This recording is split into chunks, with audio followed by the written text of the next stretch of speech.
Yun, mabilis ang videos tayo mga boss. Yan, at medyo matagal din tayo hindi nakapag-upload, mga ilang araw din.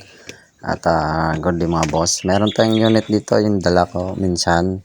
Isang Honda CR-V 2018 hanggang 21, isa lang siguro ang mga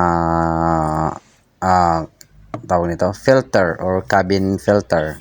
Yun tuturuan ko kayo boss paano mag kalas dismantle ito. Hindi naman siya masyadong kahirapan yung kanyang cabin filter. At nga pala, kung bago lang kayo sa aking YouTube channel, pa-subscribe naman ang aking YouTube channel at pa-hit na rin yung notification bell para updated ka sa aking mga susunod vlogs.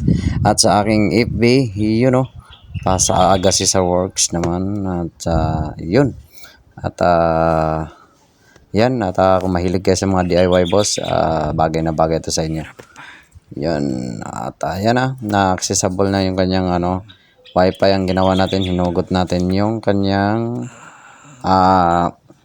binaba natin yung hindi na natin nakita kanina step by step yung kanyang paghugot ng yan, tinanggal na natin yung takip. Medyo advance lang tayo konti.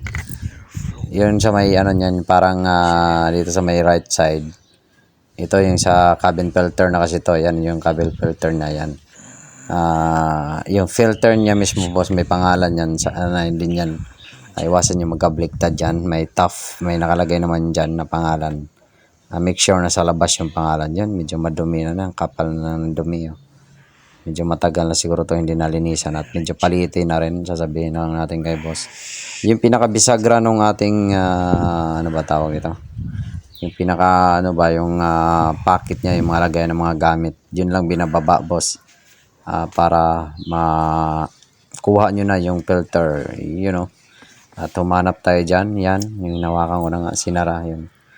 At hanap tayo dyan ng kahoy na pwedeng para hindi bumaba yung filter. Yan, dandahanin nyo lang, baka mapatid yung pinaka at ayaw na mag-lock. Imbes na makatulong kayo sa may-ari, baka makasira kayo. Kaya ingat lang sa mga DIY, lalo sa mga ganito medyo high-end na sasakyan to, hindi pwede basta-basta na lang gagawa ng mga ganito. Yan, make sure na inaralan nyo at sanay kayo sa mga DIY. Yun, kumuha tayo ng kawayan dyan para ialalay doon sa ating cabin filter cover. Yun, o doon sa may mga lagay ng mga gamit or dashboard, kung anong tawag dyan. Yan, bahala na kayo ng tawag dyan. Yan mga boss, at kakalangan natin para hindi masyadong bumagsak yung kanyang dashboard. Yun yan, accessible na, kitang kita naman. At kailangan din natin punas-punasan yan. Pinunasan na nga natin. Medyo naka-audio lang tayo at hindi na nahirapan tayo mag-video gawa ng wala man tayong taga-video. Kaya hindi natin ma-step by step yung ating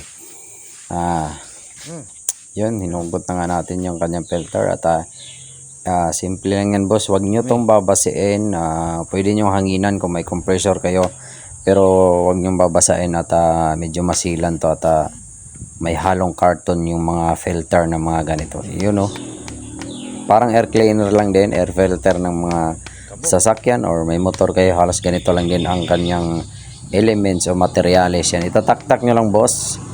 Ang pagkabit naman ito napakasimple lang, pero dapat kahit simple lang ito, susundan nyo lang yung video na to. Wag kayong magkamali kasi medyo may matira pa kasing dumi dyan.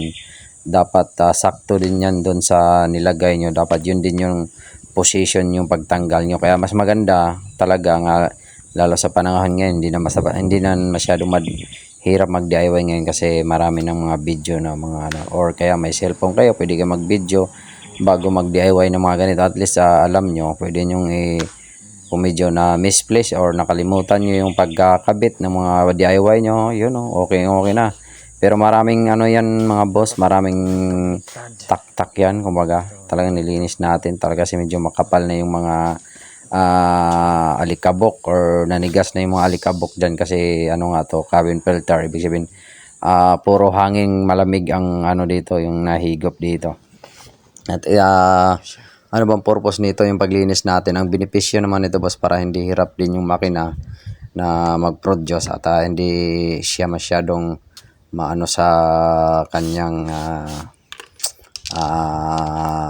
gas consumption ba, hindi siya masyadong matakaw. Yun, pati yung takip natin, yung pinakatakip na maliit ng ating cabin filter, pinunasan natin yan. Yun, para sure ball.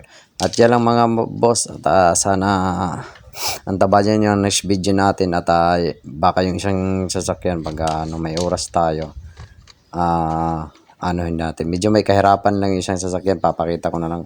At mag-comment kayo dyan mga boss kung ano yung gustong sasakyan nyo, ang gusto nating pag i-topic, At yan na, ilalagay ko na nga ng mabilisan. At gusto ko lang shoutout ang aking number 1 utol. Yan, my beautiful sister.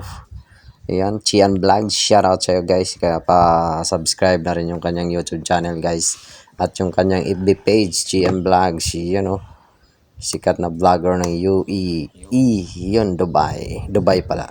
UAE, Dubai. Yan, my beautiful sister. At siyempre, may mama, Ella Bone, yan guys, sa FB lang muna si Ella Bone. At yan na, mabilis ang video. Pasensya na tayo sa boses natin at medyo nasa private area kasi hindi tayo pwedeng sumigaw. Yan lang mga boys. She's yo. Aga sa vlog. Save money, save time. Peace yo.